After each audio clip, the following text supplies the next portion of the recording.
நாங்கள்லாம் வந்து அம்மாவோட தொண்டர்கள். அம்மா வந்து எப்போவுமே சுவாமிகளை பற்றி அடிக்கடி சொல்லிக்கிட்டே இருப்பாங்க.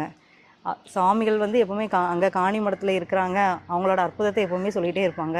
இன்றைக்கி காலையில் கூட குருவை பற்றி சொல்லிகிட்டே இருந்தாங்க. நம்ம நேரடியாக தெய்வத்திட்ட நேரடியாக பேச முடியாது, ஒரு குரு மூலமாக தான் பேச முடியும் அப்படின்னு இன்றைக்கி சொல்லிட்டு தான் இருந்தாங்க காலையில். அது சுவாமிகள் வரப்போகிறது அம்மாவுக்கு முதலே தெரிஞ்சு அம்மா வந்து அப்படி சொல்லிகிட்டு இருந்தாங்க.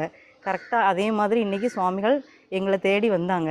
அது அம்மா தேவி மூலமாக நாங்கள் இன்றைக்கி அவரை பார்த்தது எங்களுக்கு ரொம்ப பெரிய புண்ணியம். அப்படி பெரிய மகானை நாங்கள் பார்க்கறதுக்கு ரொம்ப கொடுத்து வச்சுருக்கணும். பூர்வ ஜென்மம் புண்ணியம் பண்ணதுனால தான் நாங்கள் அந்த மகானை பார்க்க முடியுது. அவரோட அற்புதம் ரொம்ப சொல்லிகிட்டே போகலாம். அவர் பெரிய தெய்வ பக்திமானவர்.